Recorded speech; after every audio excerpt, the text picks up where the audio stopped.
O vídeo já vai começar, mas antes, não se esqueça de se inscrever e ativar as notificações.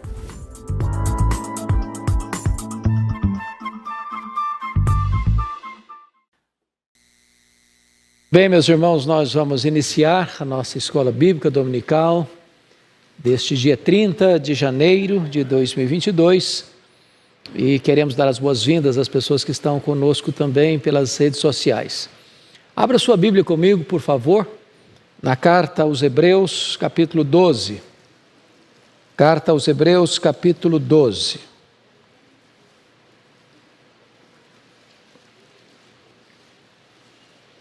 Nós vamos considerar este belíssimo capítulo desta carta, carta aos Hebreus.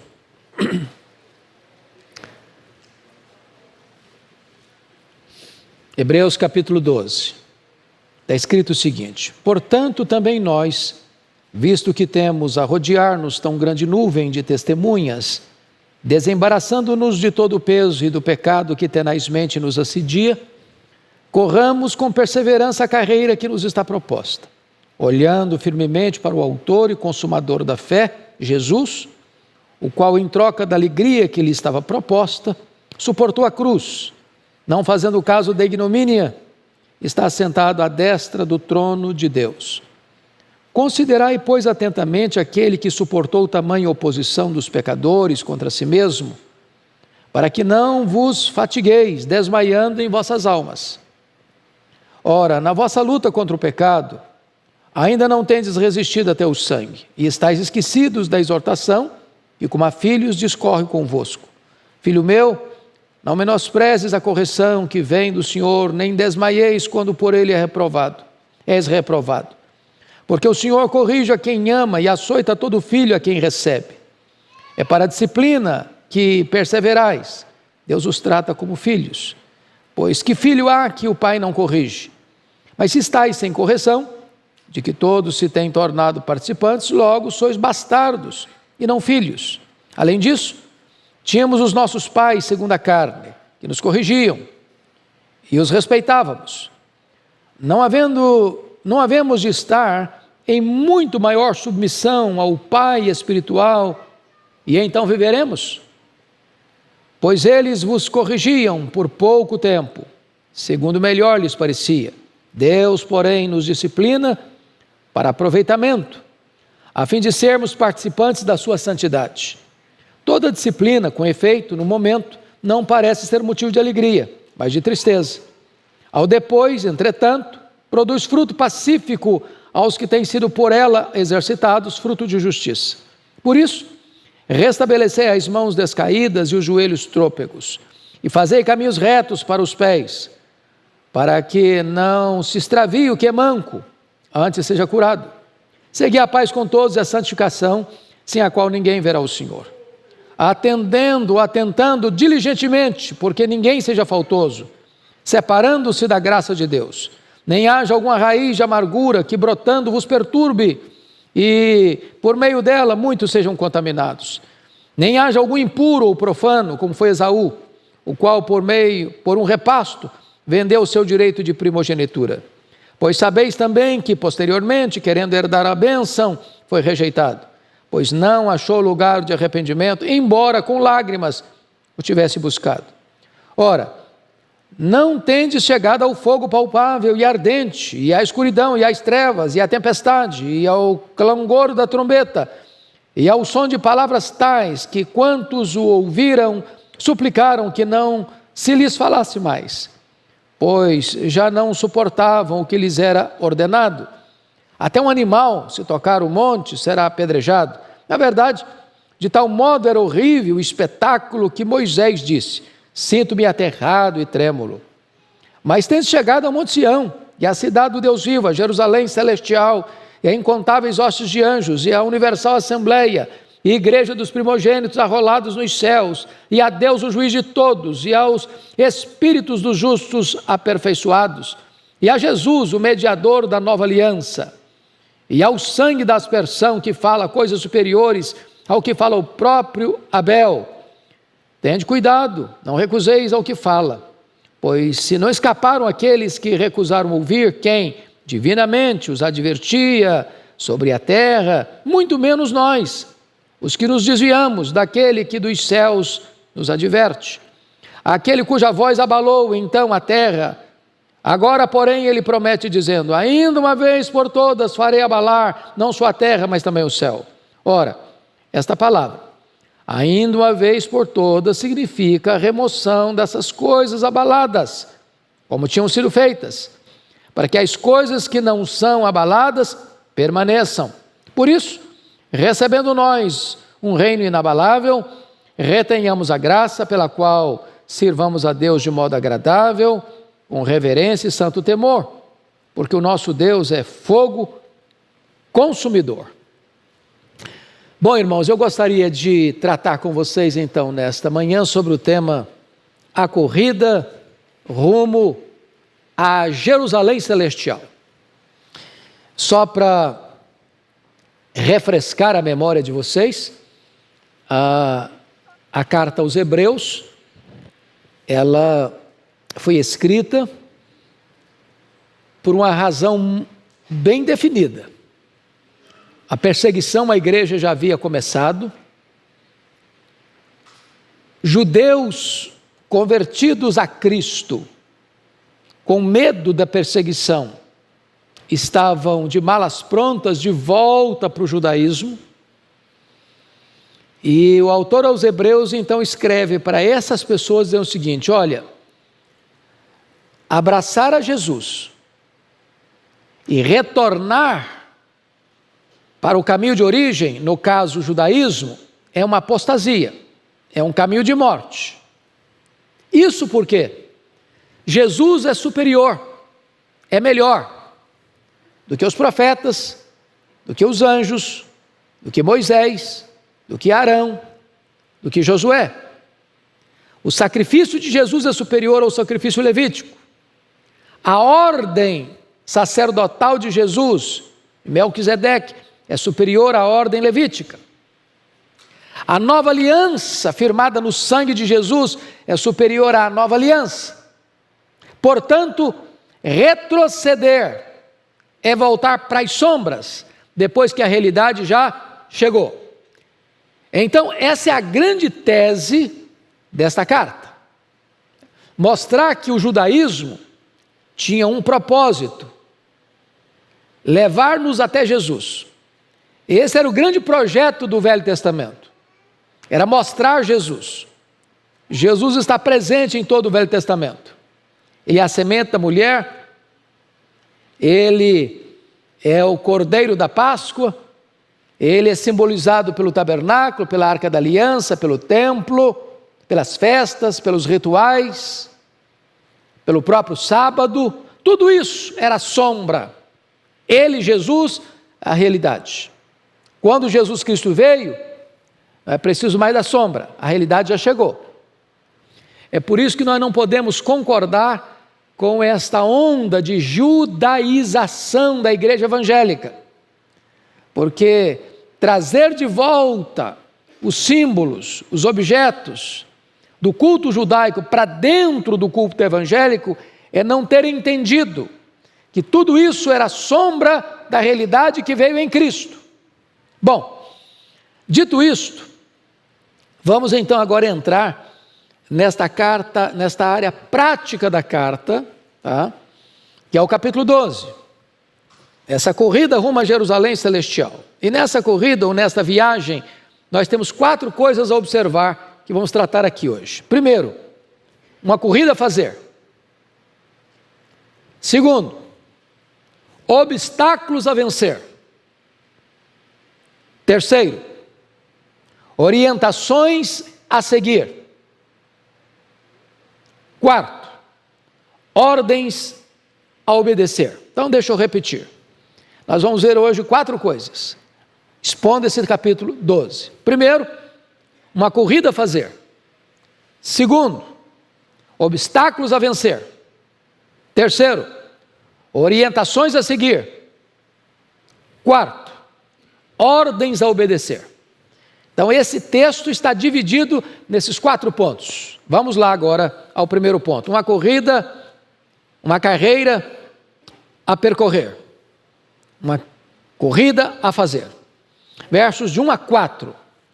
Primeira coisa que eu chamo a atenção é o que devemos considerar. Olha o verso 1 comigo. Portanto, também nós, visto que temos a rodear-nos tão grande nuvem de testemunhas, veja você, ele está mostrando para nós que nós estamos numa corrida e nós estamos rodeados de uma nuvem de testemunhas. Pense comigo no estádio, na Olimpíada, e a arquibancada está lotada e você está na pista, você é o corredor. Mas esta multidão está lá não para aplaudir você. Esta multidão está lá na arquibancada para dar um testemunho para você. Nós já corremos. Nós já fizemos a nossa corrida. E quando você olha que outros já correram essa corrida, e nem sempre essa corrida foi fácil. No capítulo 11 diz que existiram pessoas que foram libertadas do fogo, da boca de leão, mas outros também foram queimados e outros foram cerrados ao meio. Ou seja, não importa se a sua corrida vai ser uma corrida sem luta, de sacrifício pessoal, ou se nessa corrida você vai precisar inclusive dar a sua própria vida no martírio. Corra! Corra! Porque outros já correram, agora é a sua vez de fazê-lo. Deus deu testemunho delas, dessas pessoas que correram, e elas agora dão testemunho para nós, que nós também podemos correr. Essa é a nuvem que nos rodeia, de testemunhas.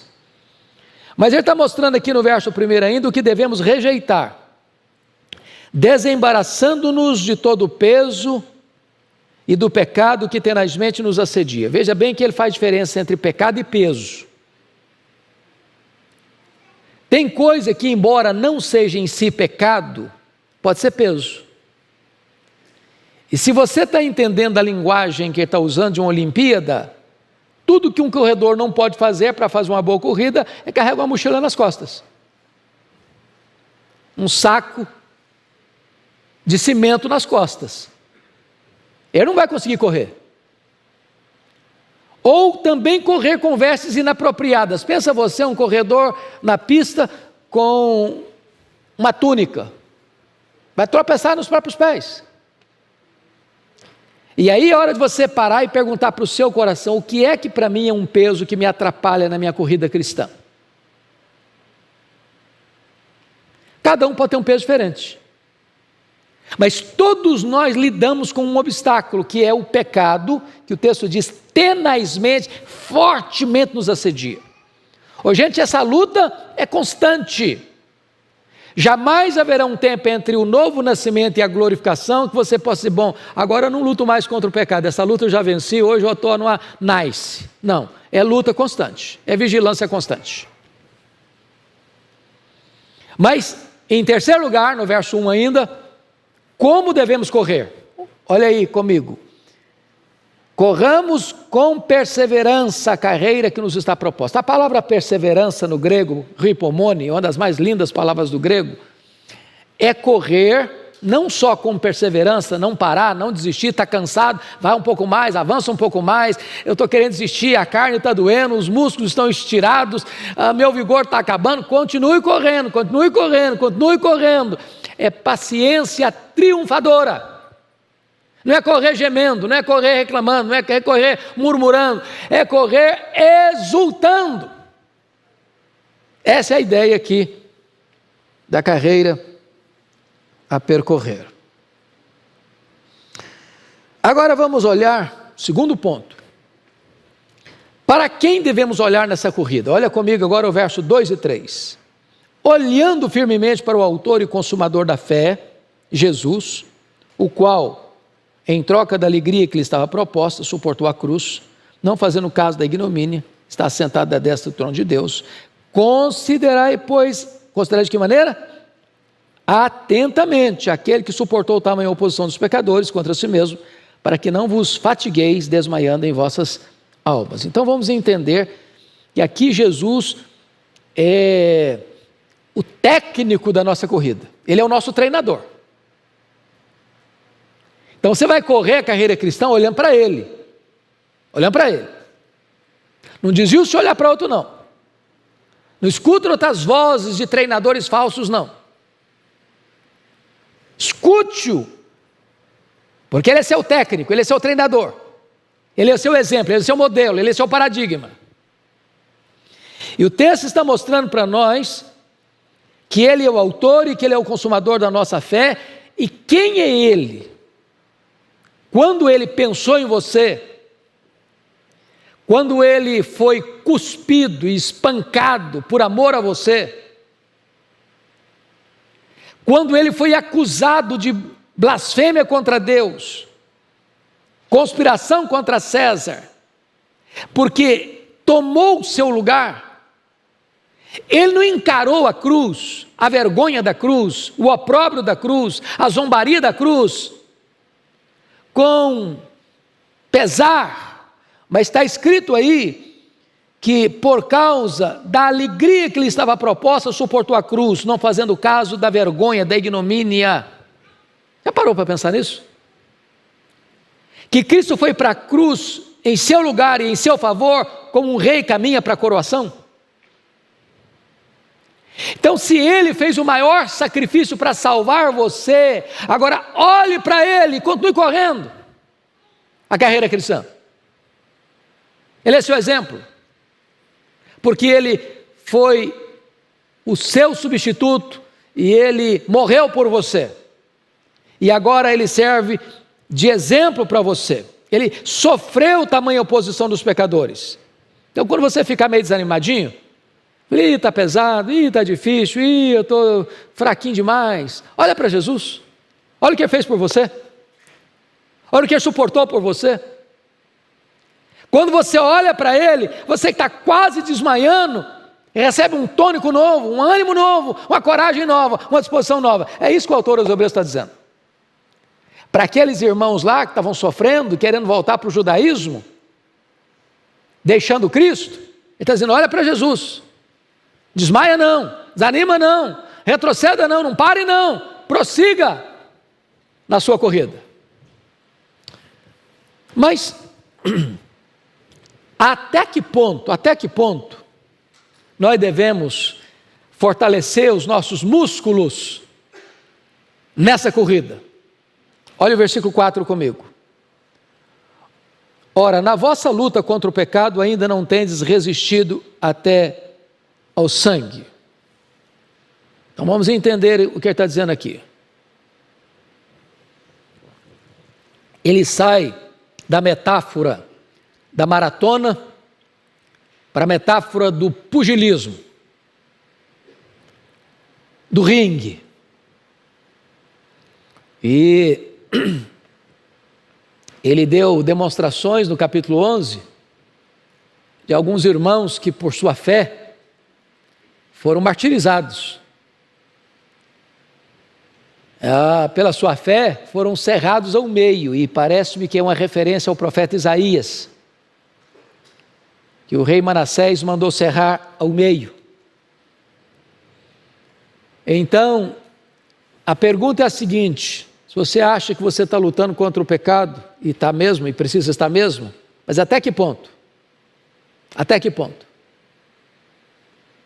Você está pronto a morrer para viver uma vida santa? Você está pronto a resistir o pecado a esse ponto? De alguém chegar e dizer, ou você peca, ou você morre, ou você transige, ou você está fora, ou você nega a sua fé, ou você não vive mais. E ele está dizendo para aqueles crentes que estavam querendo abandonar a Cristo e voltar para o judaísmo, olha, vocês ainda não lutaram até o sangue. Ou seja, se preciso for, é melhor o martírio do que a apostasia. É melhor morrer pela fé do que negar Jesus. Essa é a ideia que ele está passando. Bom,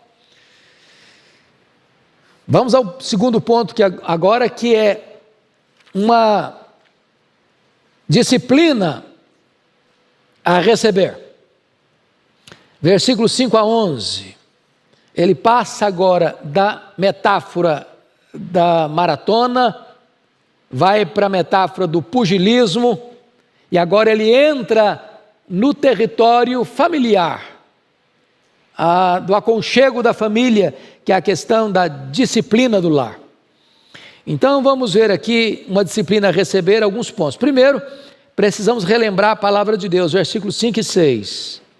Estais esquecidos da exortação que como a filhos discorre convosco. Filho meu, não menospreze a correção que vem do Senhor, nem desmaieis quando por ele és reprovado, porque o Senhor corrige a quem ama e açoita todo filho que recebe. Aqui tem um aspecto, irmãos, do esquecimento seletivo, do esquecimento por interesse. Você não quer lembrar, na verdade. Você está passando por uma situação difícil, uma providência carrancuda, e Deus está tratando com você, Deus está usando lixa grossa para burilar você, Deus está lapidando você, arrancando algumas lascas, algumas quinas, algumas arestas na sua vida, e Deus está disciplinando você, e você fica reclamando, murmurando, desanimado. O texto está dizendo, você está esquecido, você esqueceu. Não é aquele esquecimento de falta de memória, não. É aquele esquecimento deliberado, da exortação que Deus fez, tantas vezes está lembrado, que eu já adverti, já falei, já exortei, já ensinei, que Deus disciplina quem ama. Então não murmure contra Deus se Deus está disciplinando, Ele é pai. Se você não for disciplinado, você é bastardo, você não é filho. Pegando aqui uma aplicação pessoal, mais nossa. Aqui nós temos pais. Quem é pai e mãe aqui, levanta a mão. Pai e mãe. Ok, a maioria aqui. Quem não é, se Deus quiser, vai ser. E Agostinho diz que você vai começar a educar seus filhos 20 anos antes dos filhos nascerem. Então, todo mundo aqui já está começando a educar seus filhos. Vão nascer ainda. Quando um filho desobedece, não quer seguir as normas da casa, por exemplo. Toda casa tem normas, certo? E princípios. Toda casa tem princípios. O que pode, o que não pode. O que faz, o que não faz. O que deve, o que não deve. A hora que chega, a hora que sai, com quem vai, aonde vai. O que faz. Toda casa tem carta na mesa. Está claro. Está claro o jogo aqui. Que ninguém faz o que quer. Que tem comando, que tem direção. Que tem lei, que tem princípio. Que tem ordem. Não é assim que funciona toda a casa? Ora, com Deus é do mesmo jeito. Imagine um filho que chega e desobedece pai e mãe, xinga pai e mãe, grita com pai e mãe, sai a hora que quer, chega a hora que quer, faz o que quer. E o pai e a mãe ficam olhando, que bonitinho nosso filho, né? Tão engraçadinho. Pai e mãe não faz isso, faz? Não. Chama o menino a chincha. Chama a menina a chincha.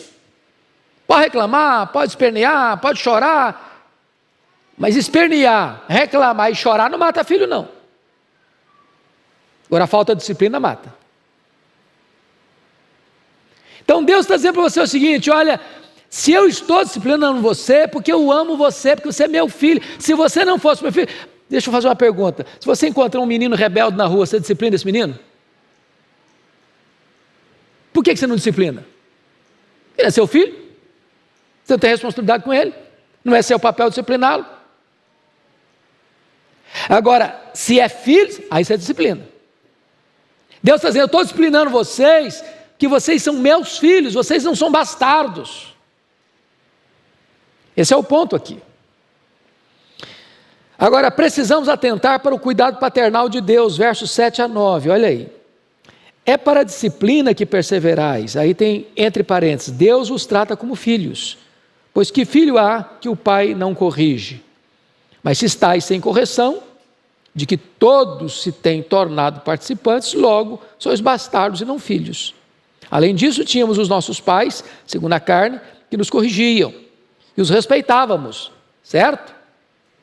Não respeitar pai e mãe é um negócio louco. Pai e mãe é a autoridade da nossa vida. Não é verdade? É por isso que a gente tem que ter respeito pelos pais e respeito pelos mais velhos. A nossa geração jovem não está fazendo isso mais não, mas a nossa geração aqui de cabecinhas, alguns cabelinhos brancos, lembra, bença pai, mãe, bença pai, bença mãe. E eu não tinha vergonha de falar isso não, era adolescentão lá bonitão, perto da menina bonitinha, perto do lado, bença pai, bença mãe, não tem esse negócio não. Não é verdade? Você lembra disso? Respeito. A gente respeitava os pais, tem que respeitar. Agora, se a gente respeita pai e mãe, cuja disciplina tem falhas, porque somos humanos, quanto mais não deveremos respeitar o Pai Celestial, que é perfeito, e nunca vai ser injusto conosco, nunca vai cometer um equívoco conosco, porque nós, pais humanos, podemos errar com os nossos filhos. A pressão chega para meu filho, me perdoe, papai, a dose foi grande demais, eu falei o que não podia falar, eu fiz, talvez, no fogo da emoção e me excedi. Deus não comete excesso, Deus não comete erro. Então é isso que ele está dizendo aí. Tínhamos os nossos pais, segundo a carne, que nos corrigiam e os respeitávamos. Não havemos de estar em muito maior submissão ao Pai espiritual e então viveremos? Quanto mais você obedece a Deus, mais vida você tem. Agora, terceiro lugar, você precisa entender o elevado propósito de Deus em corrigir você. Senão você fica um crente amargo. Olha aí o verso 10 e 11. Você pode ler comigo os versos 10 e 11? Vamos juntos? Pois eles nos corrigiam por pouco tempo, segundo melhor lhes parecia. Deus, porém, nos disciplina para aproveitamento, a fim de sermos participantes da sua santidade. Toda disciplina, com efeito, no momento, não parece ser motivo de alegria, mas de tristeza. Ao depois, entretanto, produz fruto pacífico aos que têm sido por ela exercitados, frutos de justiça. Então, para que Deus disciplina você? Verso 10, para aproveitamento. Aproveitamento. Agora vamos pegar a disciplina em termos de treino. Se você pega, por exemplo, os grandes, porque tem uma linguagem aqui muito intensa do esporte, né, do corredor. Pergunte aos jogadores que são famosos. É só arte, é só habilidade, é treino. Os que chegam na frente, que estão lá no topo, treinam mais, são disciplinados. Ninguém vence sem disciplina. Ninguém triunfa na vida, nem na vida estudantil, nem na vida profissional, nem na vida pessoal, nem na vida espiritual, sem treino, sem desenvolver as musculaturas da alma. Agora, quando Deus nos disciplina, seja no treino, no exercício, seja nos corrigindo, o texto diz, é para aproveitamento, é para o seu bem, é para você ser coparticipante com Deus na sua santidade, é para santificar a sua vida. Agora, a disciplina na hora que ela é aplicada não é boa. Você nunca vai encontrar um filho sendo exortado pelo pai e pela mãe, ou encher o pai e a mãe de beijo, ai que delícia, o senhor está me disciplinando, o senhor é maravilhoso, o senhor está me disciplinando, que coisa linda. Não, o filho fica aborrecido, fica chateado, entra no quarto, tranca a porta, chora. Bom, de repente com vocês é diferente, porque vocês são mais espirituais.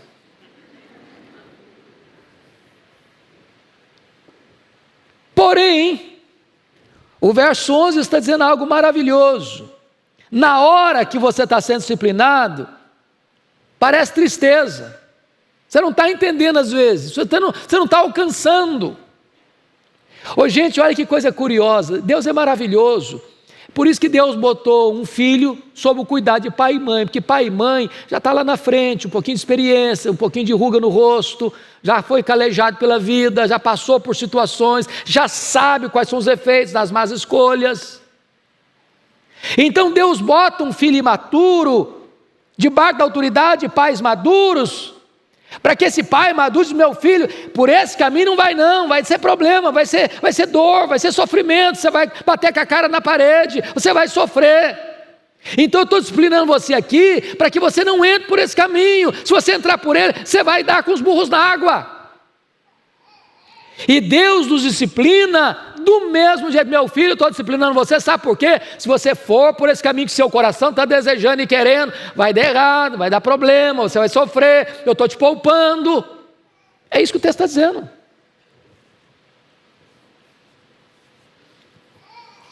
Terceiro ponto, uma atitude a assumir, versos 12 a 17. Primeiro, você e eu precisamos vencer o desânimo. Olha aí comigo os versos 12 e 13. Pode ler comigo? Vamos juntos? Por isso, restabeleci as mãos descaídas, os joelhos trôpegos, e fazei caminhos retos para os pés, para que não se extravie o que é manco, antes seja curado. Então pense agora, eu volto de novo à metáfora da maratona, da corrida.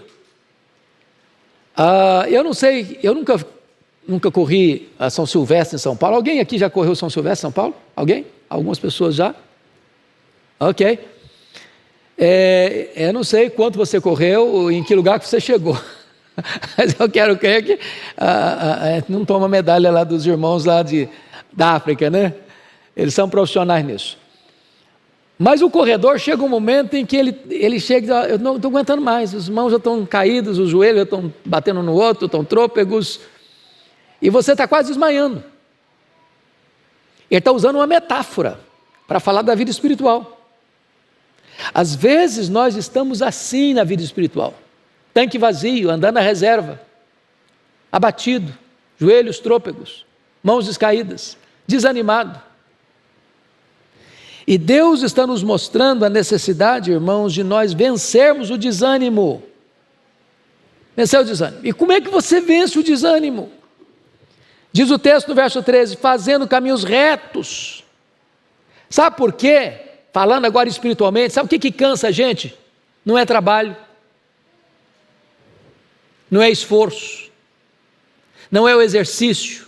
O que cansa o crente é o pecado. Fazer coisa errada. Aí você perde a alegria, aí você perde a paz, aí você perde a intimidade com Deus, aí você fica constrangido até de orar, aí o louvor parece que não brota espontaneamente. Então o autor aos Hebreus está dizendo, você quer melhorar, você quer ficar animado? Larga de lado os caminhos tortos, fuja daqueles lugares escorregadios, não entre por atalhos sinuosos, faça caminhos pés para que você não tropece, porque veja bem, uma pista de corrida, via de regra, é preciso ser o quê? Plana, para o cara não pisar em falso, torcer o joelho. O pecado, que é o caminho sem ser plano, ele vai levar você a tropeçar, a sofrer solavancos, e dá um problema aí nos seus joelhos espirituais. Essa é a ideia do texto. Segundo lugar, nós devemos manter uma relação certa com Deus e com os homens, nessa corrida. Olha o verso 14, leia comigo o 14, vamos juntos? Seguir a paz com todos e a santificação, ninguém verá o Senhor. Então veja bem que agora ele junta duas coisas. Vida espiritual tem o aspecto vertical com Deus e tem o aspecto horizontal com o próximo. Não dá para vocês, né? Eu convivo demais, 100% bem com os meus irmãos, mas minha relação com Deus está interrompida. Não dá para vocês dizer, na minha vida com Deus está beleza, mas a minha vida com os meus irmãos está péssima. Tem jeito. Uma coisa está ligada à outra. Você tem que estar em paz com seus irmãos e você precisa buscar a santificação. Então, gente, para de brigar, tá? Para de criar encrenca. Para de fazer confusão. Para de ser uma fonte de intrigas. Para de falar dos outros. Reconcilie com quem um dia você bateu cabeça. Porque não dá para você dizer que ama a Deus a quem você não vê e não amar o seu irmão a quem você vê. Vida cristã caminha junto, assim ó, as duas paralelas juntas. Comunhão com Deus e comunhão com o próximo. Terceiro lugar, devemos permanecer na graça de Deus. Olha o versículo 15, a parte A. Atentando diligentemente, porque ninguém seja faltoso, separando-se da graça de Deus. Ou seja, a graça de Deus é o grande reservatório, é a grande fonte de onde procede toda a força, todo o poder, toda a energia para você fazer essa corrida rumo a Jerusalém Celestial. Se você se apartar da graça, acabou sua força, acabou sua capacidade. Você não faz essa corrida fiado na sua própria força, na sua própria inteligência, na sua própria capacidade. Não, não, não. Você e eu dependemos da graça de Deus. Quarto, devemos nos prevenir contra a raiz de amargura. Verso 15b. Nem haja alguma raiz de amargura que brotando vos perturbe e por meio dela muitos sejam contaminados. Vamos entender isso aqui. A raiz de amargura tem a ver com os nossos relacionamentos interpessoais, certo? Já ficou amargurado com alguém? Chateado com alguém? Aborrecido com alguém? Já guardou às vezes uma mágoa no coração? O autor sagrado vai usar agora uma linguagem da botânica. Vai falar que a amargura é uma espécie de planta que vai crescendo no seu coração e criando raízes dentro de você. E que esta raiz pode produzir algo muito ruim, que se chama amargura. Essa palavra amargura, na língua grega, traz a ideia de ovo podre. Se um ovo podre quebrar, você não consegue ficar naquele ambiente mais. Quando alguém está amargurado, duas coisas acontecem. Primeiro, ela fica perturbada, vos perturbe. Uma pessoa amargurada, ela não consegue viver com ela mesma. Ela briga com o espelho. Porque ela está de mal. E quando alguém está de mal, ele não consegue aguentar-se.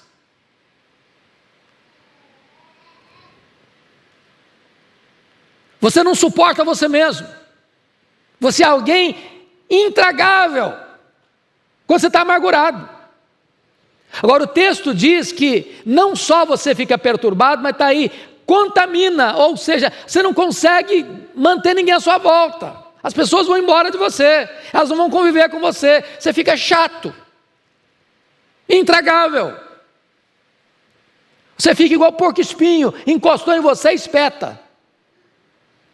Então o texto está mostrando para nós que a gente tem que ter cuidado na nossa relação, manter paz com uns com os outros e a santificação, porque se você não manter paz com seus irmãos, com seu marido, com sua mulher, com seus filhos, com seus pais, com seus colegas de trabalho, com seus colegas de igreja, com seus irmãos da igreja, com seus colegas de estudo, você vai ficar amargurado, e se você ficar amargurado, você não tolera nem a você mesmo, quanto mais os outros, e quanto mais os outros vão tolerar você, também não vão aguentar não.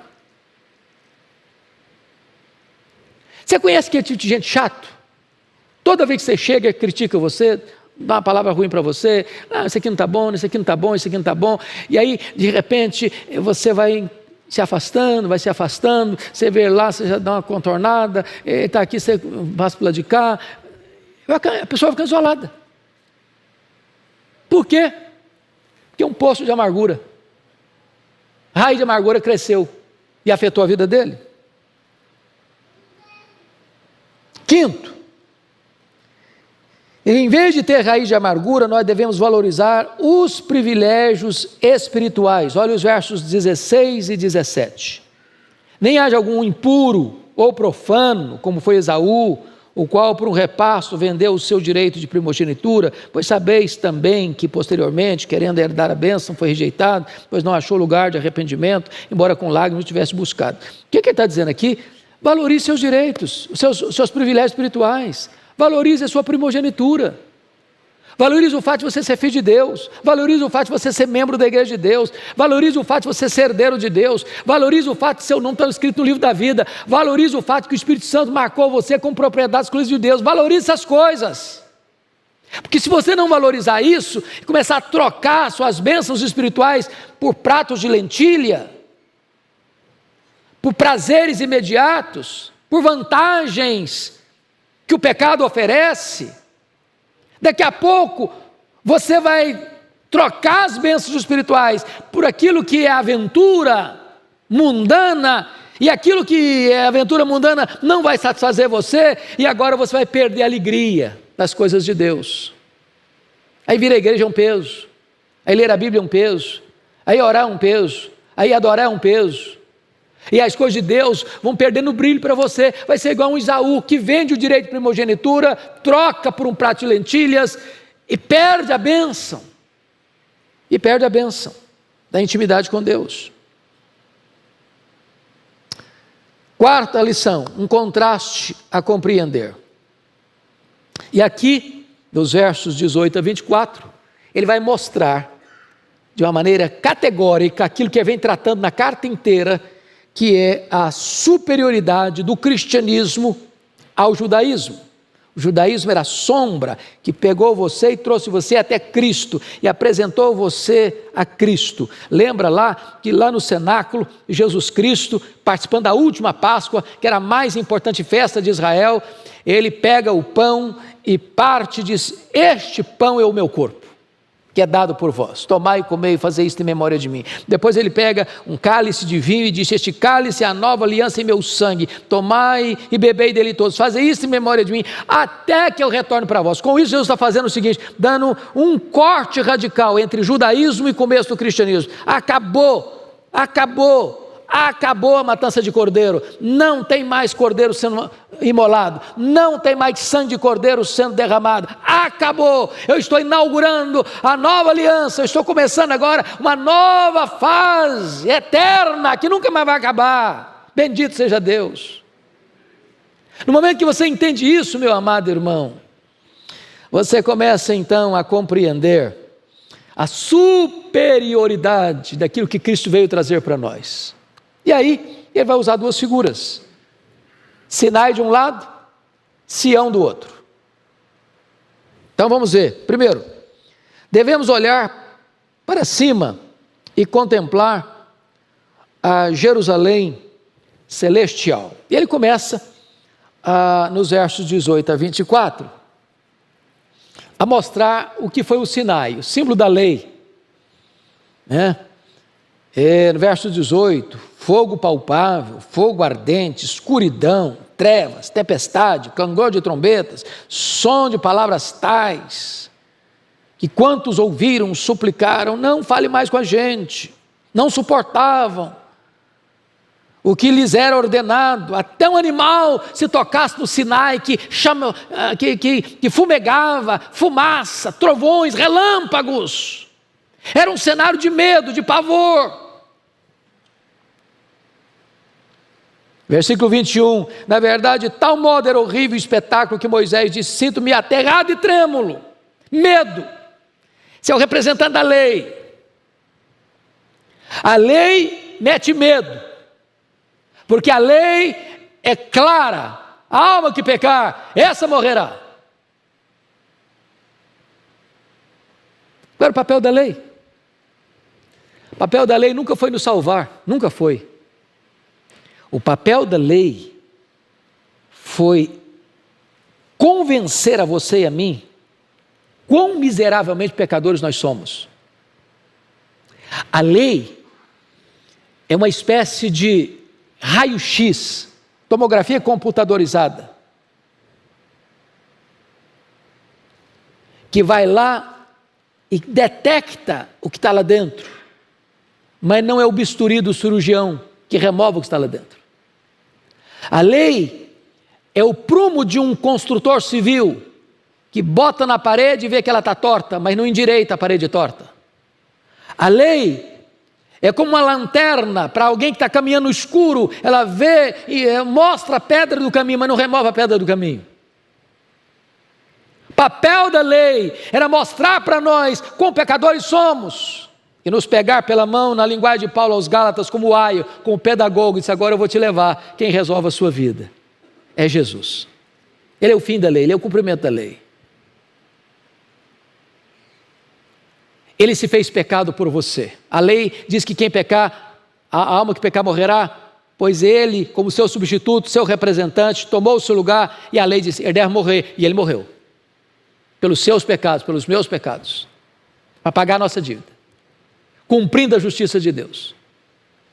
Agora você não está mais diante de um Sinai em chamas, com trovões, relâmpagos, com medo. Agora você está numa outra imagem, numa outra figura. Versículo 22. Você pode ler o 22 até o 24 comigo? Vamos juntos? Voz bem clara. Mas tende chegado ao Monte Sião, à cidade do Deus vivo, a Jerusalém celestial, e a incontáveis hostes de anjos, e a universal assembleia, e a igreja dos primogênitos arrolados nos céus, e a Deus o juiz de todos, e aos espíritos dos justos aperfeiçoados, e a Jesus o mediador da nova aliança, e ao sangue da aspersão que fala coisas superiores ao que fala o próprio Abel. Ele está contrastando o judaísmo com o cristianismo. Agora não é medo, não é pavor. Agora a ordem é: achegai-vos. Agora a ordem: tendes chegado ao Monte Sião. Monte Sião aqui é um símbolo da graça, é um símbolo também da Nova Jerusalém, da morada de Deus, do lugar da morada dos santos. Ele está falando agora desta igreja comprada no sangue de Cristo, dos espíritos dos santos aperfeiçoados, da glória do céu. Então, notem, amados irmãos, que o texto está nos mostrando que nós devemos olhar e contemplar a Jerusalém celestial na nossa corrida. Quando você ficar desanimado, assim: eu estou querendo parar, meu joelho está doendo, minhas pernas estão fracas, minhas mãos estão descaídas. Aí o texto está dizendo: olha para lá, olha para a recompensa, olha para a glória, olha para o céu, olha para aquilo que está reservado para você, olha para aquilo que ouro não compra, que dinheiro não compra, olha para aquilo que o Senhor preparou para aqueles que o amam. Prossiga a jornada, avance mais, não pare, persevere.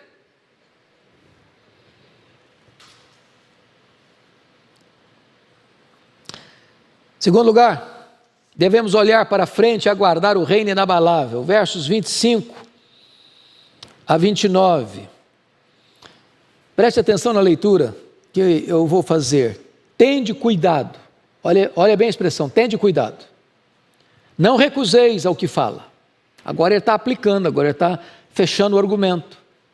Agora está fazendo aplicação. Agora é o pastor que pregou o sermão e está fazendo a aplicação do sermão. Tende cuidado, não recuseis ao que fala. Pois se não escaparam aqueles que recusaram ouvir quem divinamente os advertia sobre a terra, muito menos nós, os que nos desviamos daquele que dos céus nos adverte. Ele está falando o seguinte: olha, quem não escutou lá atrás, no regime da lei, sofreu sanções. Ele vai mostrar aqui nesta carta que aqueles hebreus, aqueles judeus, aqueles israelitas, melhor dizendo, que saíram do Egito, rebelaram-se contra Deus no deserto, por incredulidade. O que aconteceu com eles? Ninguém entrou na terra, exceto 2 pessoas. Toda aquela geração de aproximadamente 2 milhões de pessoas, eram 600 mil homens, fora mulheres, crianças, estimado em 2 milhões de pessoas. Toda aquela geração morreu no deserto. Toda. O deserto virou um grande cemitério. Por que eles não entraram? Porque eles não escutaram aquele que os advertia. E agora o autor aos Hebreus está fazendo a aplicação dizendo o seguinte: olha, preste atenção nisso. Tende cuidado, não recuseis ao que fala, pois se não escaparam aqueles que recusaram ouvir quem divinamente os advertia sobre a terra, muito menos nós, os que nos desviamos daquele que desde os céus nos adverte. Então, preste atenção. O Deus da graça não é um Deus bonachão, não. Não é a graça barata, não. Não é o fato de você estar salvo pela graça que pode levar a vida na galega, não. E aí ele diz no verso 26, aquele cuja voz abalou, então a terra, agora porém ele promete dizendo, ainda uma vez por todas farei abalar, não só a terra, mas também o céu. O que ele está dizendo? Ele está dizendo que quando Deus falou lá no regime da lei e entregou a lei, o Sinai fumegou, o Sinai tremeu, o Sinai viu fumaça e fogo e granizo e nuvens escuras e tempestade e todo mundo ficou com medo. Deus abalou a terra, mas ainda uma coisa vai acontecer, Deus vai abalar não só a terra, mas vai abalar o próprio céu. Quando? Quando Jesus voltar. Para o grande dia do juízo, para o grande dia da prestação de contas. Olha comigo o verso 27. Ora, esta palavra, aí de uma vez por todas, significa remoção dessas coisas abaladas, como tinham sido feitas, para que as coisas que não são abaladas permaneçam. Por isso, recebendo nós um reino inabalável. Então, vamos parar no verso 28 para a gente seguir daqui a pouquinho, porque você precisa ler como é que esse negócio até o céu vai estar abalado. Quem vai entender melhor isso, quem vai explicar melhor isso para nós, é Pedro. Então abra rapidinho lá, depois a gente volta aqui para fechar. Segunda carta de Pedro, capítulo 3.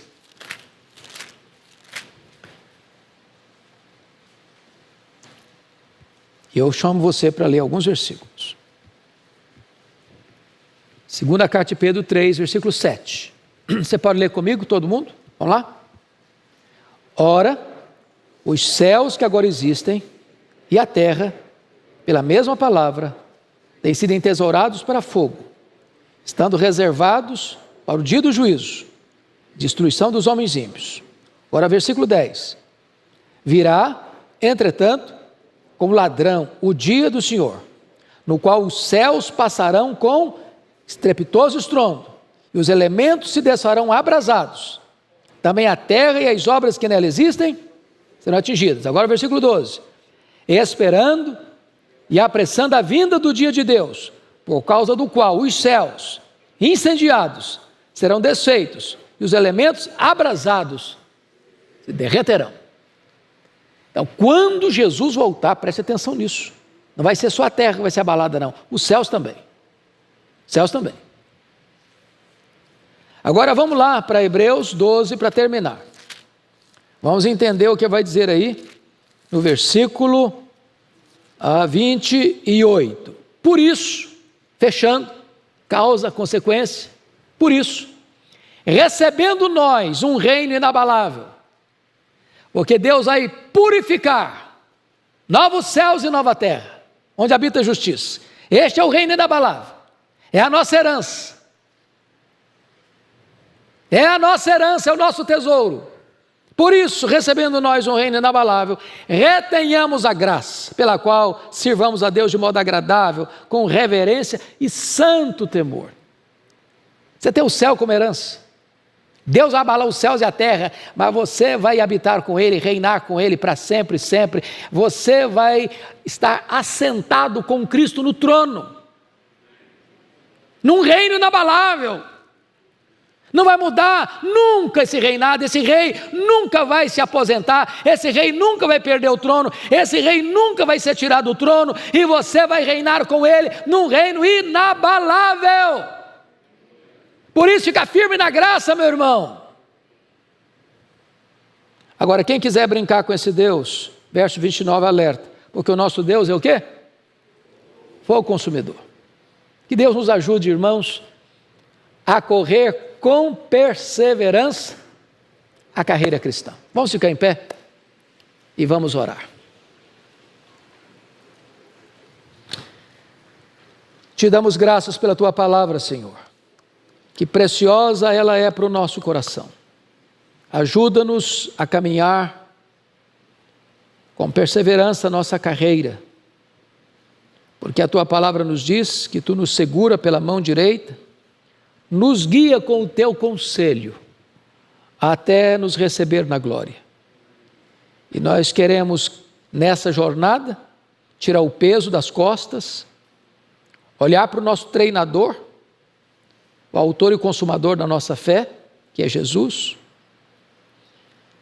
e vivermos uma vida correta, santa, piedosa, em paz com os nossos irmãos, em intimidade contigo, entendendo que nós fomos transferidos da lei para a graça, por causa da obra de Cristo na cruz do Calvário, e que nós estamos olhando para esta grande recompensa, para este reino inabalável, onde reinaremos contigo para sempre. Enquanto caminhamos da terra para o céu, fortalece-nos com a graça, para entrarmos na glória. Assim oramos em nome de Jesus. Amém. Deus abençoe a todos. Até daqui a pouquinho para o culto das 11.